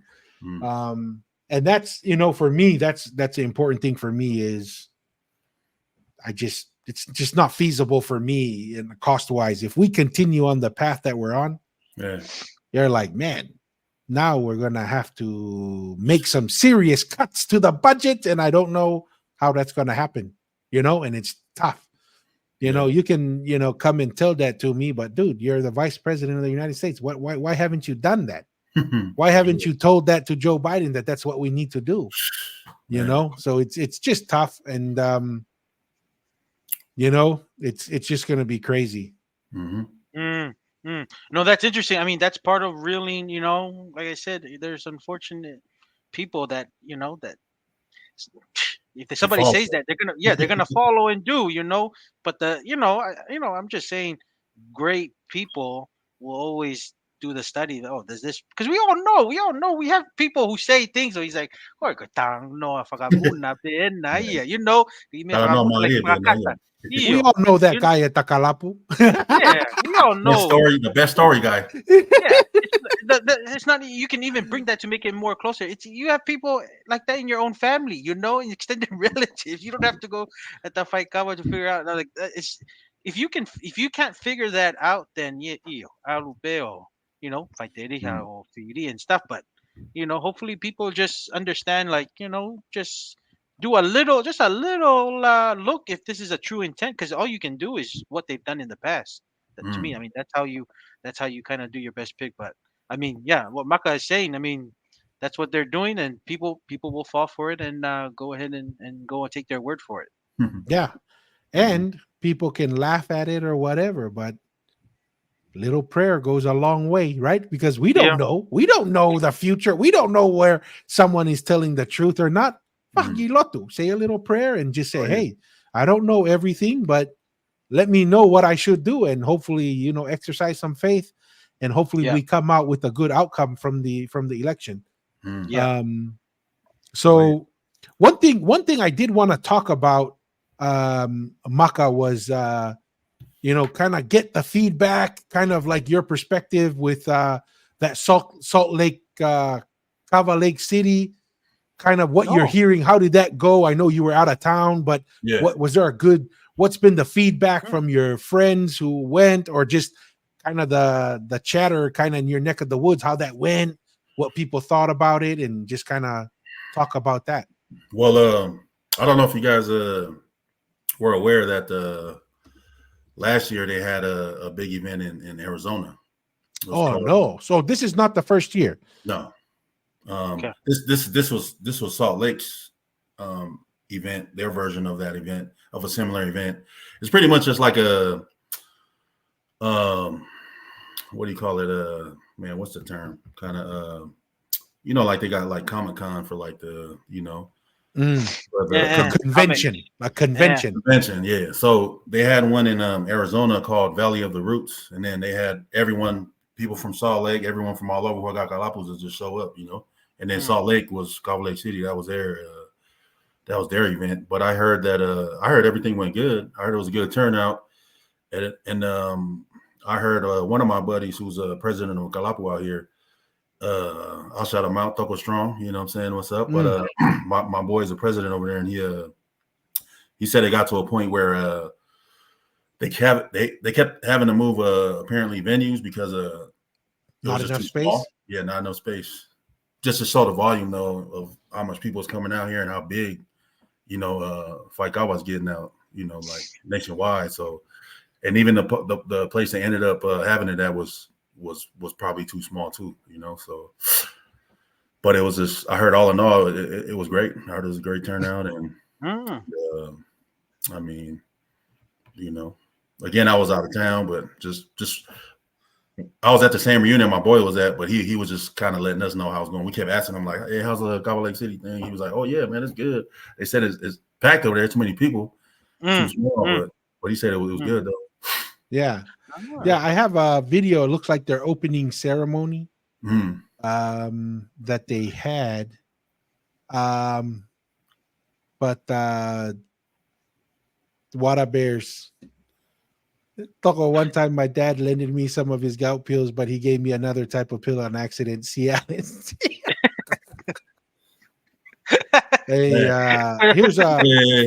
Here's a word of caution to all of our digital Kava team members here. Don't take pills that you don't know what they are. Water Bears, but he took it for real. Yeah. He says he took it by accident. Yeah, by accident. Yeah. Hey, Maka, I have a quick question on the Kava Lake thing that happened. Is the purpose just to get all the Kava clubs just to kind of understand what everyone's kind of doing, or is it more just celebrating the root of Kava kind of thing, or what's the or do each Kava club have to register and then pay in to go in? As far as like the logistics and like the specifics of it, I think the overall reasoning behind it is just yeah. Okay, just to get all the Kava and know all the recreational and Okay. Because I know if you ask every single person, what's your knowledge on Kava, where it came from? Do you know anything about the the Taumafa or Furi Kava? I'm sure you're going to get 1,000 different answers. But I think at the end of the day, what they're trying to do is just fail and get to know each other. Oh, okay. Yeah. So that's cool. That's cool. Yeah, because if you notice, most of those people are youngsters. Not too many. Yeah. OG Kalapus right there. So yeah. That's what I noticed. Yep. Let's see here. Let's see how this opening event went. each and every one of you guys that have a kalapu, Oh, all the leaders in your guys' kalapu in your neighborhood. kumete It's our way of acknowledging you guys. Here for Colonization. We'll make sure everyone has a cup. And this is like a very short version of what we call a cup. We're going to do a very short version and just kind of make it fit us. So, yeah. Just give us a moment. Make sure we have stuff for everybody. And then I'm going to pass it on to the West. He's going to carry on.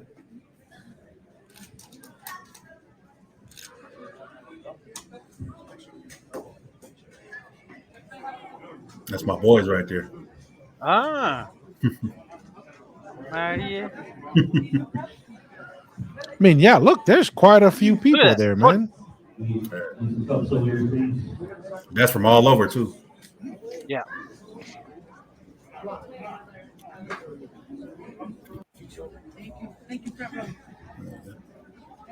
Mostly the West Coast, of course, but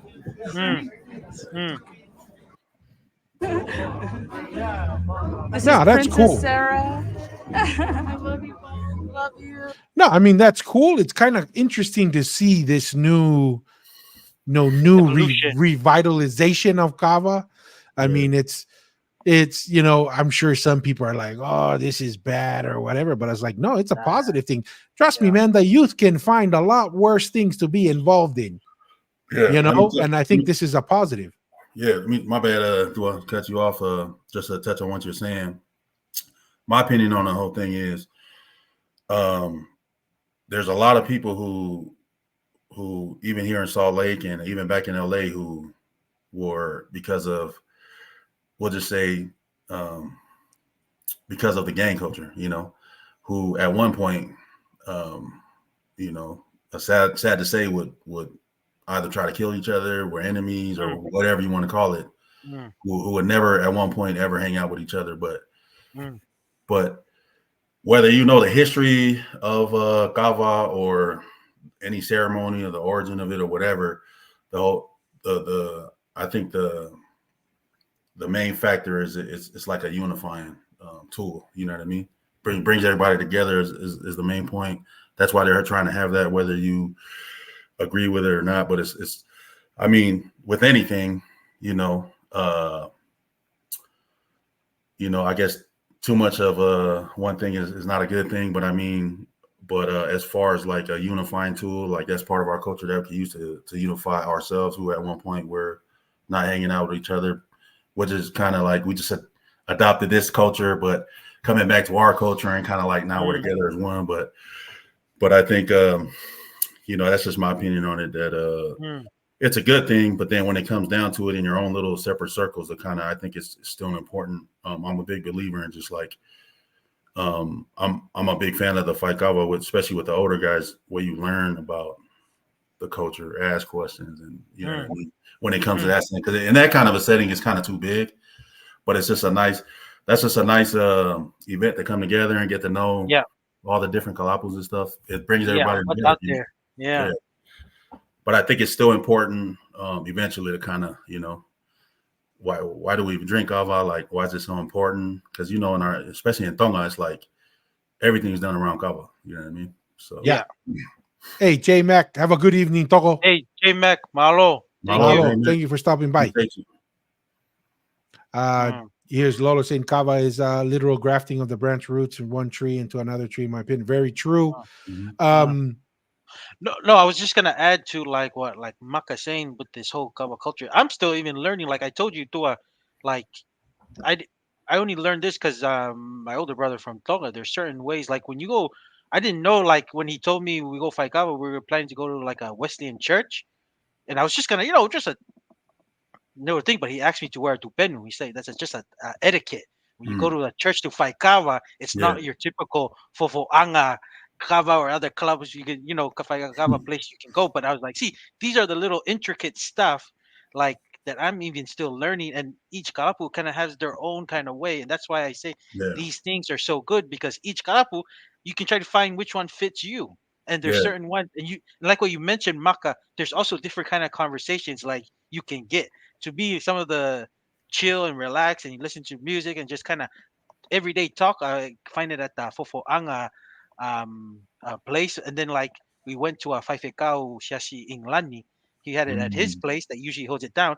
That's where you find out more of the like deep into the culture of or what's going on with the social issues going on. Like we talked about like in New Zealand. So I was like, see, these are the things that are important. And the older you get, you might go from one kalapu to another. It's like, okay, maybe I want to talk about something a little bit more, and then maybe I'll come to this one some other times here and there because Yeah. I still have ties to this kalapu here. So Yeah. I'm still learning too, and that's why it's pretty cool with what's going on. Because I said more options is always good.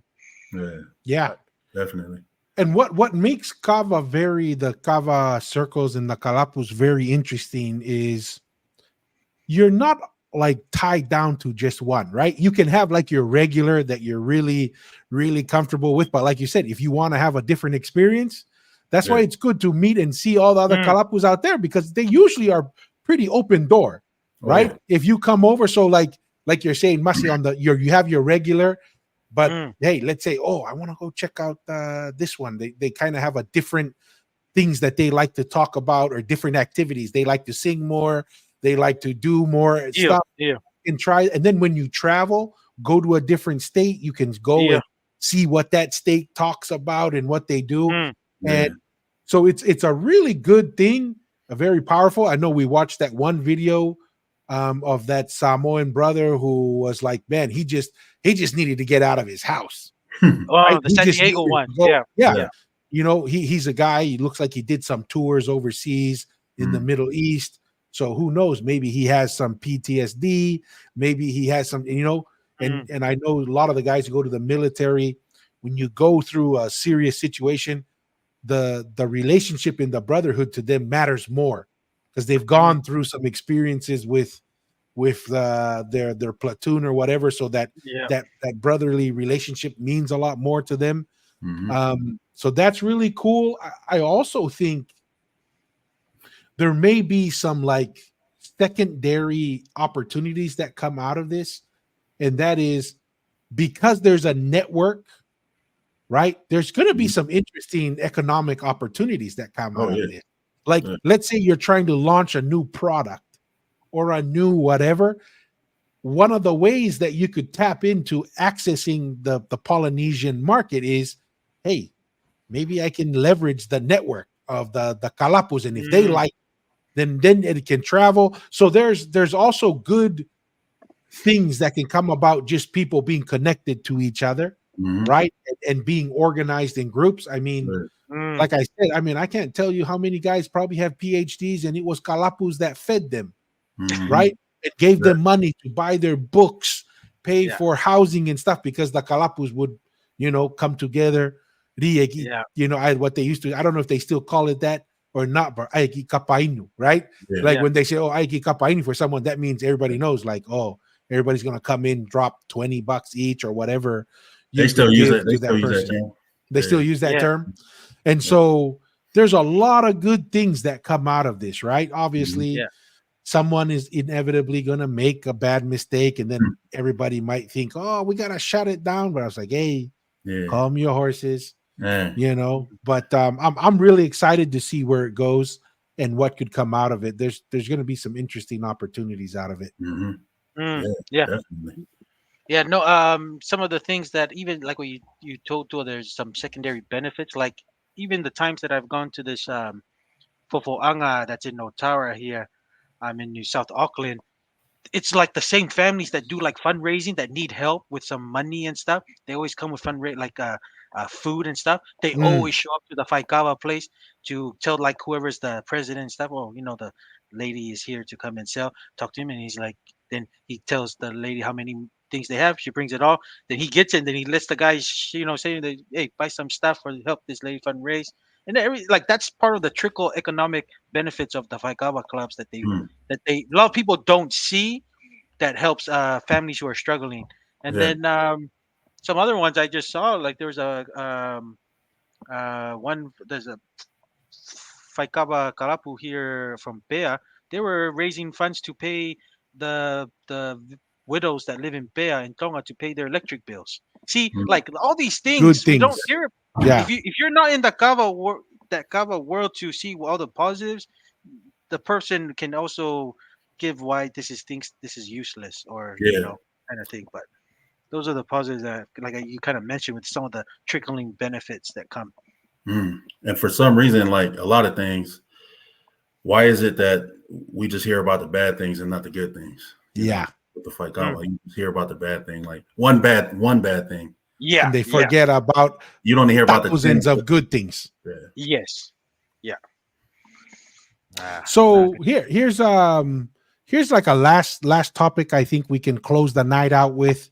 We're gonna hit 2 hours here, and I think that's been a good session for everyone. Have you guys heard of, I mean, I think Maka may have heard of him, but the Tongan cowboy butcher dude? Yeah, he seems to be doing a pretty good thing out there. What do you know about him, Maka? That's actually he's actually a nephew of mine. So okay. Yeah.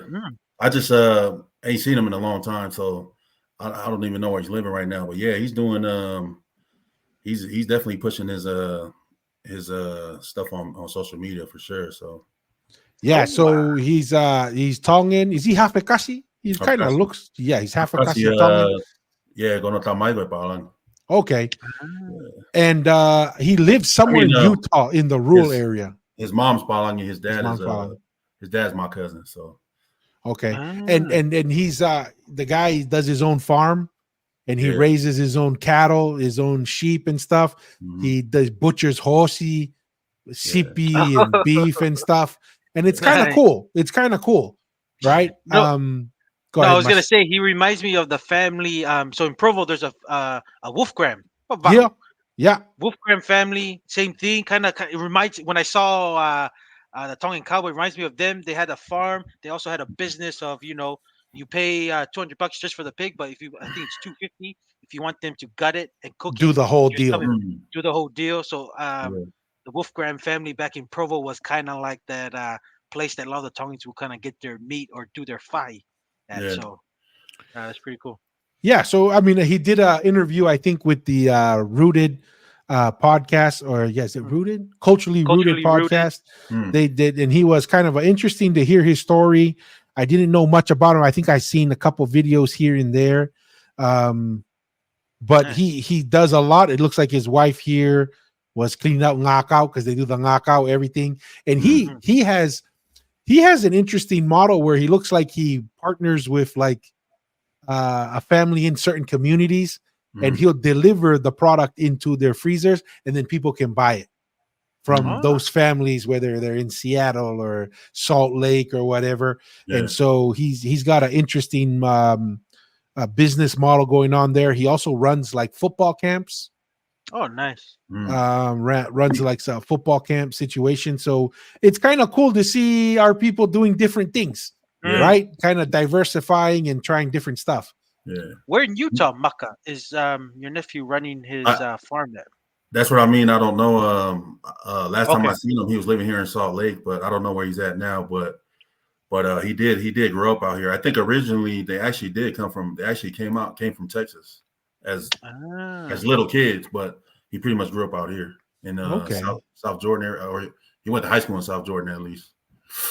Okay, nice, man, cool. I'm trying to find where it shows where he's living right now.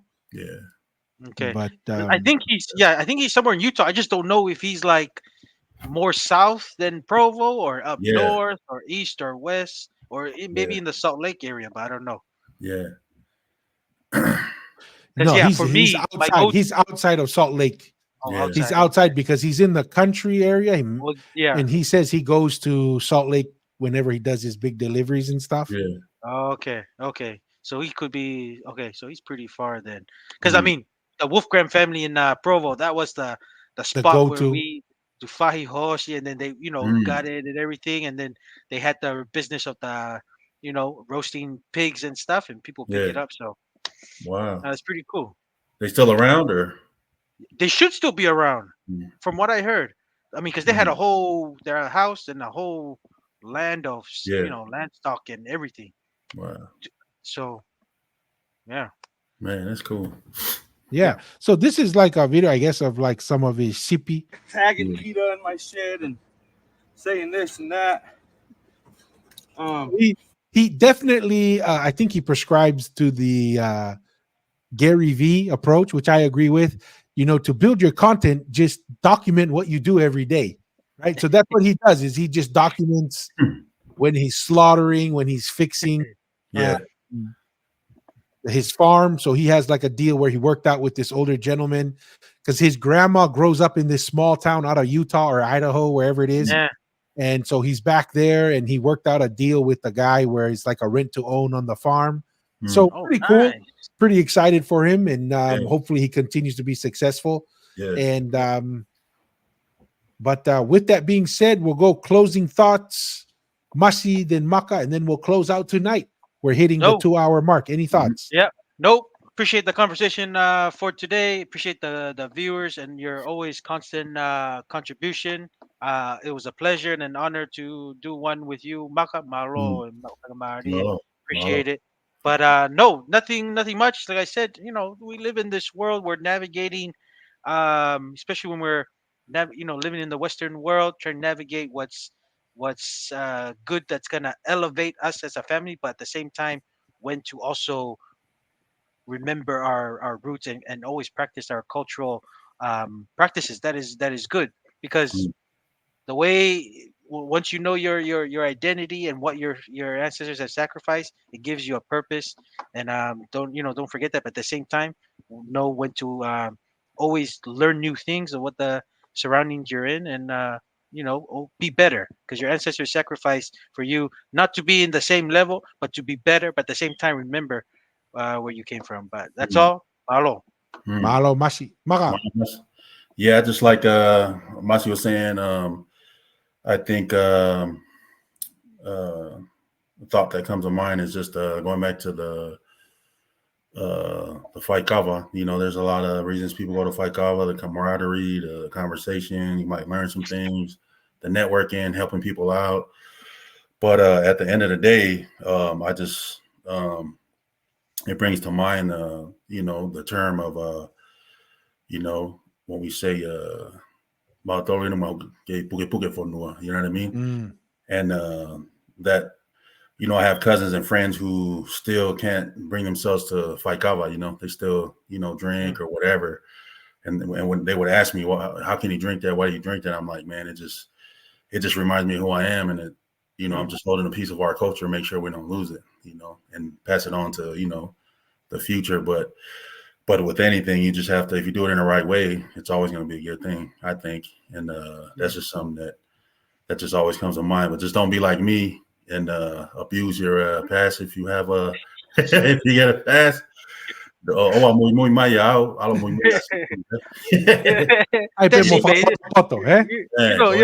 like I keep we always like to push. We always like to push a little bit. Okay, all right. Yeah, don't worry, Maka. We're still human. Yeah, we're still human. We're still human.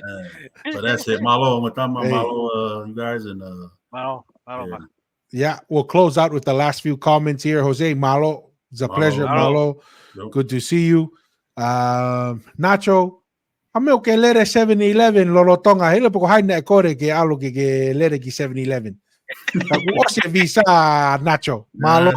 Mama money 7-Eleven Nacho. Yeah. Here we go. Looks like Wada Bears, our PR made an announcement 20. So 20 live on YouTube. So I think we maxed out at around 30 something overall because with the people showing up on Facebook and so forth. So that turned out pretty good. Malo, Wada Bears for taking care of that. Malo bless. Malo. Malo Yako, God bless. Malo, appreciate it. It was great. Appreciate it. We do have one funny last minute. We have our brother over here showed up last minute and had a good little comment here, and I think we have looks like Fleas increase Fleas has a new account, which is a crack up. We love Fleas, increase Fleas. We know it's you, brother, but we love you too. Thank you for joining us. Welcome again. And then Malo yako, malo. Appreciate it. Hey, Mataafa, thank you for the comments and more. Appreciate it. It's always fun to connect. I appreciate everyone's comments. It's always fun to kind of meet up, discuss. We appreciate everyone's support. As always, if you could like, share, comment, really goes a long way to kind of help us get more exposure. And once again, as always, we say be bold, ask bold questions, and stay curious. And until next time, peace. Have a good one, guys. Mahalo.